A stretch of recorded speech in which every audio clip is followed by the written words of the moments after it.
आप मुझे रुलाओ। पापा का जो काम रह गया है अधूरा, लड़ कर के देश के लिए करूंगा मैं पूरा। तो एक 8 साल का बेटा जिसके पिता शहीद हो जाते हैं, वो बेटा ये नहीं जानता कि उसके पिता अब लौट कर वापस नहीं आएंगे।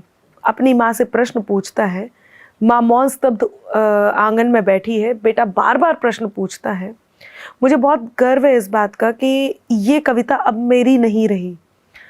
पूरे देश में जहाँ जहाँ नाटिकाएं होती हैं, ख़ास तौर से स्कूल में, कॉलेजेस में, ये 1.5 से 2 मिनट में एक छोटा सा नाटक जिसमें लोग रो भी दें और देश प्रेम से भर भी जाएं, ये ज़रूर होता है।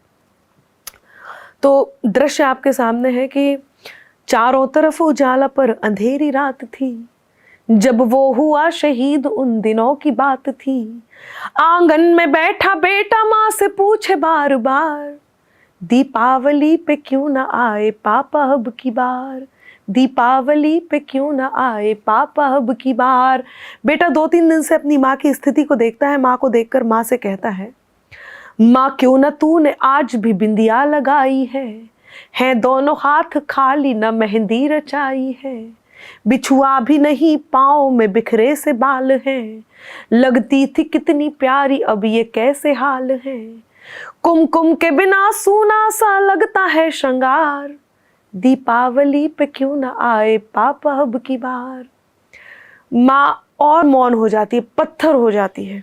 बेटा थोड़ी देर बाहर खेलने जाता है और वापस आता है और माँ से शिकायत करता है, किसी के पापा उसको नए कपड़े लाए हैं, मिठाइयाँ और साथ में पटाखे लाए हैं, वो भी तो नए जूते पहन खेलने आया, पापा पापा कह के सबने मुझको चिढ़ाया, अब तो बता दो क्यों है सूना आंगन घर द्वार, दीपावली पे क्यों ना आए पापा अब की बार।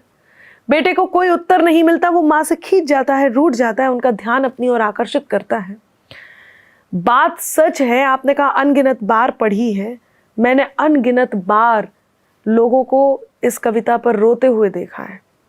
बेटा जब रूठ जाता है तो माँ से एक बात कहता है, और वो बेटा माँ से क्या कहता है, 2 दिन हुए हैं तूने कहानी न सुनाई, हर बार की तरह न तूने खीर बनाई, आने दो पापा से मैं सारी बात कहूँगा, तुमसे न बोलूँगा न तुम्हारी मैं सुनूँगा, ऐसा क्या हुआ कि बताने से है इनकार, दीपावली पे क्यों न आए पापा अब की बार। और विडंबना देखिए कि पूछ ही रहा था बेटा जिस पिता के लिए, जुड़ने लगी थी लकड़ियाँ उसकी चिता के लिए, पूछते पूछते वह हो गया निराश, जिस वक्त आंगन में आई उसके पिता की लाश। बेटा एक टक उस लाश को देखता है, एक टक अपनी माँ को देखता है, पुनः उस लाश को देखता है, पुनः माँ को देखता है। और हिंदुस्तान की खूबसूरती देखिएगा कि वो बेटा अपनी माँ को जो उत्तर देता है, आप कहेंगे कि हर बेटे को यही उत्तर देना चाहिए। बेटा कहता है, मत हो उदास माँ मुझे जवाब मिल गया, मकसद मिला है जीने का ख्वाब मिल गया, पापा का जो काम रह गया है अधूरा, लड़ कर के देश के लिए करूँगा मैं पूरा, आशीर्वाद दो मकाम पूरा हो इस बार। आप मुझे रुलाओ। ये इस गीत की सार्थकता है। मैं आपका आभार व्यक्त करूंगी कि आपने इतने मन से इस गीत को सुना। तो ये 13 साल की उस लड़की सुना है मैंने कई बार, लेकिन मैं नहीं जानती थी मैं रो दूंगी।